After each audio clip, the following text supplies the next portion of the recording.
Pandora papers نے پینڈوراز box کھول دیا، یعنی ایک ایسی پٹاری جس کے اندر سے آپ کو تنازعوں کی ایک لمبی فوج نکلتی ہوئی نظر آتی ہے۔ یہ تحقیقات 2 سال پر محیط تھیں، اور ایک بین الاقوامی تنظیم جو اس سے پہلے بھی یہ کام کر چکی ہے، اس نے 11.9 ملین کانفیڈینشیل فائلز کو مختلف دنیا کے صحافی اور صحافی تنظیموں کو ڈسٹریبیوٹ کیا۔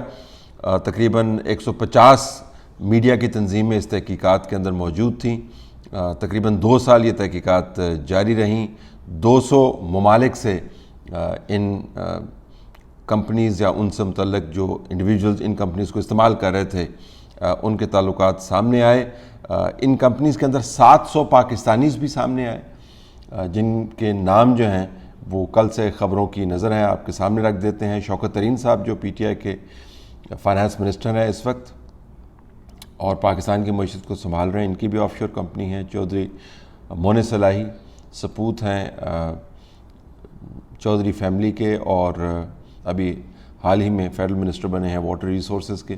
فیصل وابڈا جو اسٹوڈیو میں بوٹ لانے کی وجہ سے مشہور ہیں اور سینیٹر بنے، اور جس طریقے کے ساتھ ان کو قومی اسمبلی کی نشست پر سے نکال کر سینیٹر بنایا گیا، وہ بھی ایک دلچسپ کہانی ہے۔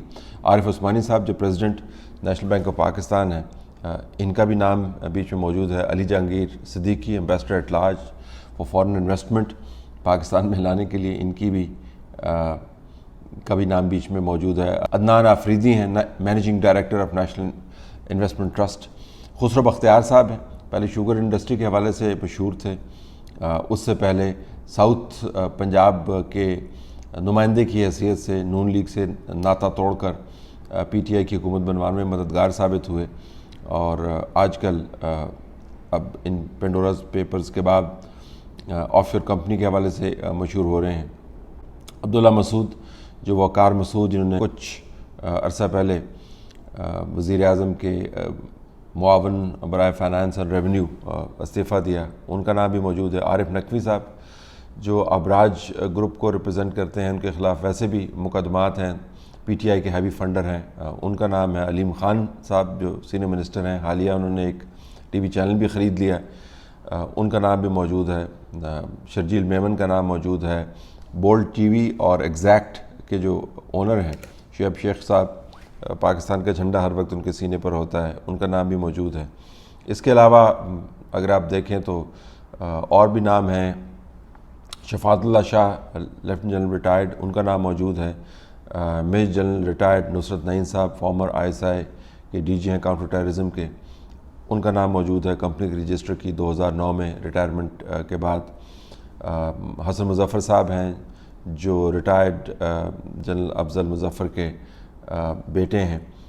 اس کے علاوہ مس زہرا تنویر ہیں جو بیگم ہیں lieutenant general retired Tanveer Tahir کی۔ پھر عمر احد خٹک ہیں جو فارمر ایئر مارشل عباس خٹک کے بیٹے ہیں، اور اس کے علاوہ بہت سارے اور نام ہیں۔ 700 کے قریب یہ نام آپ کے سامنے آئے ہیں، ان لوگوں کی آف شور کمپنی ہے۔ ہم آپ کو یہ بتا دیں کہ آف شور کمپنی سے مراد یہ نہیں ہے کہ کوئی آپ نے بہت بڑا غیر قانونی کام کیا، یہ کوئی غیر قانونی عمل نہیں ہے۔ بہت سارے ممالک جو ہیں ان کے قوانین کے تحت آف شور کمپنیز آپ بنا سکتے ہیں، اور آف شور کمپنیز کے ذریعے آپ بزنس ٹرانزیکشنز بھی کر سکتے ہیں، اپنے جو ایسٹس ہیں ان کو مینیج بھی کر سکتے ہیں۔ اصل معاملہ یہ ہے کہ یہ تمام لوگ جو آف شور کمپنیز استعمال کرتے ہیں وہ عموماً استعمال کرتے ہیں یا تو ٹیکسز سے بچنے کے لیے، یا اپنے کالے دھن کو سفید کرنے کے لیے، یا ایسے اثاثے جو ظاہر وہ نہیں کرتے اپنے ممالک کے اندر ان کو چھپا کے رکھنے کے لیے۔ تو پاکستانیوں کے 700 کے قریب نام آئے ہیں۔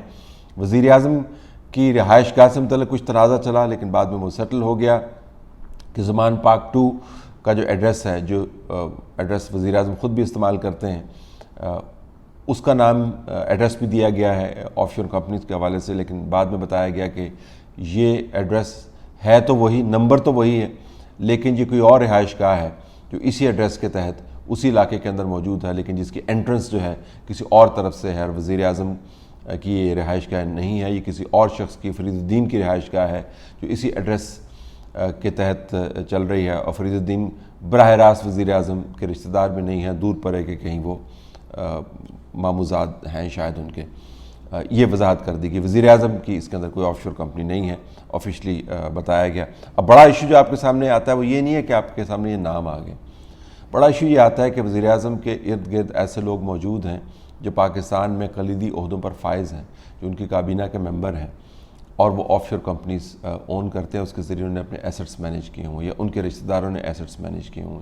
دوسرا بڑا معاملہ یہ ہے کہ پاکستان کے جو مقتدر حلقے ہیں ان کے نمائندگان ریٹائرمنٹ کے بعد انہوں نے آف شور کمپنیاں بنائی اور اس کے ذریعے انہوں نے خود یا اپنی اولاد کے حوالے سے ایسٹس باہر بنائے یا ان کو انہوں نے مینیج کیا۔ یہ دو بڑے معاملات ہیں۔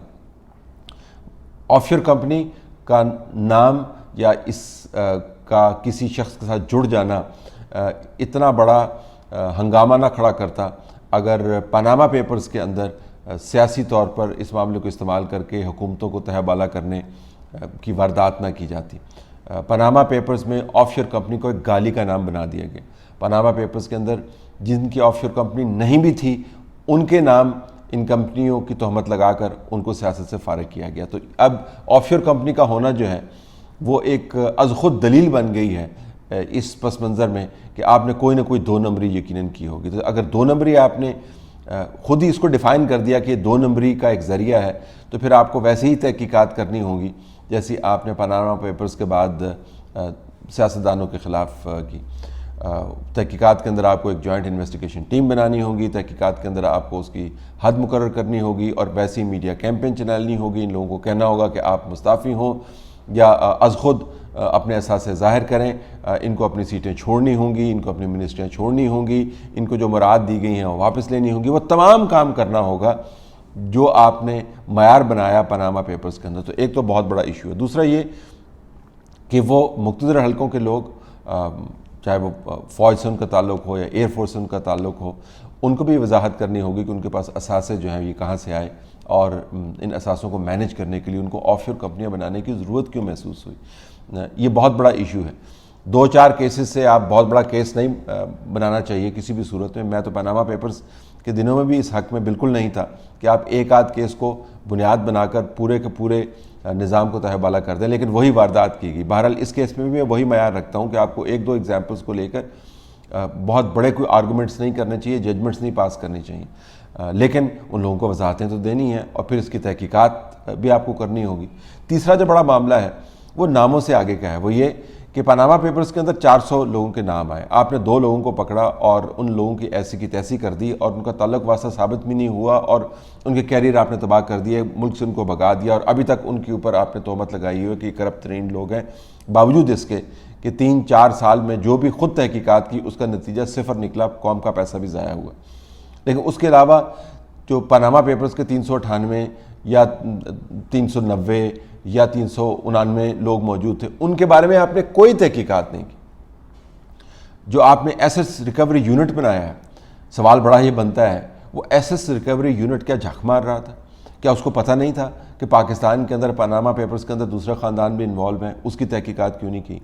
وہ ایسیٹس ریکوری یونٹ جو جسٹس قاضی فائز عیسیٰ کے ٹریولز کے اوپر بھی نظر رکھتا ہے، جو ان کے بچوں کی جائیدادوں کے گھروں کے ایڈریس بھی لے کے آتا ہے اور ایک باقاعدہ مقدمہ بناتا ہے، اس کو یہ پتہ نہیں ہے کہ سٹنگ منسٹرز جو ہیں یا ایڈوائزرز جو ہیں یا پارٹی کے ڈونرز جو ہیں یا رشتہ دار جو ہیں بڑے بڑے سیاسی خاندانوں کے اور اسٹیبلشمنٹ کے ساتھ جو خاندان جڑے ہوئے ہیں، ان کے جو بندے ہیں وہ کام کیا کر رہے ہیں؟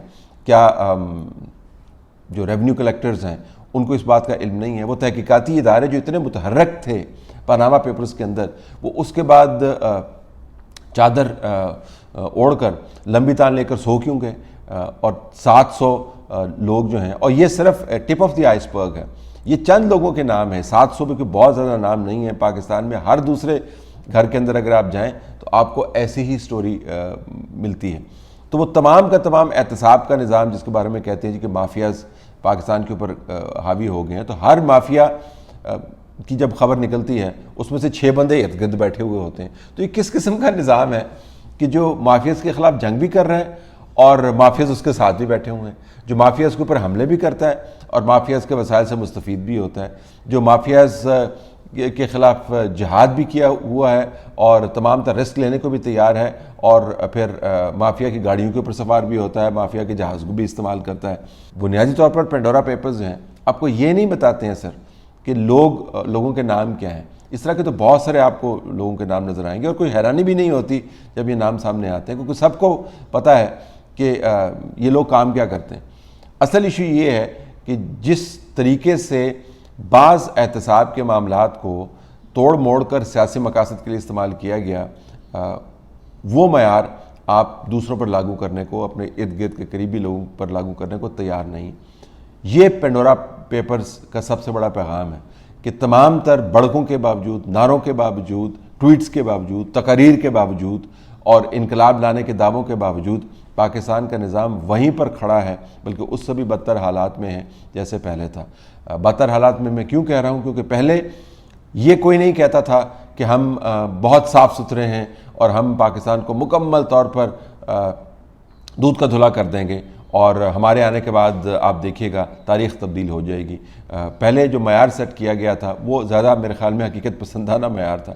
اب معیار آپ آسمان پر لے گئے ہیں، اور کام جب سامنے آتے ہیں تو پتہ چلتا ہے کہ زمین پر گرے ہوئے یہ کام ہے، وہی کام ہے جس نے اس ملک کی ناک رگیدی ہے دنیا بھر کے اندر، وہی کام ہے جس کے ذریعے پیسہ ملک سے باہر جاتا ہے، وہی کام ہے جس کے ذریعے اشرافیہ اس ملک کے وسائل کے اوپر بھی قابض رہتی ہے، اس کا نام بھی استعمال کرتی ہے، اور لوگوں کو اپنے قابو میں رکھنے کے لیے نعرے بھی لگواتی ہے کہ احتساب ہم کر رہے ہیں، پاکستان صحیح سمت میں جا رہا ہے، اور پاکستان فرسٹ۔ جو پاکستان فرسٹ کہنے والے وہ سارے باہر بیٹھے ہوتے ہیں، جو پاکستان فرسٹ کی گردان لگاتے ہیں ان کے بچے سارے کے سارے جو ہیں آف شور کمپنیوں کے ذریعے آرام سے زندگیاں باہر گزار رہے ہوتے ہیں، اور پاکستان فرسٹ کے نام کے اوپر آپ پاکستان کے لوگوں کو مسلسل دھوکہ دیتے ہیں۔ یہ پینڈورا باکس کی جو کہانی ہے، جو پینڈورا پیپرز نے ریویل کی ہے، یہ کہانی پاکستان کے آغاز میں بھی چل رہی تھی، اور 74 سال گزرنے کے بعد اب اس کے مختلف ابواب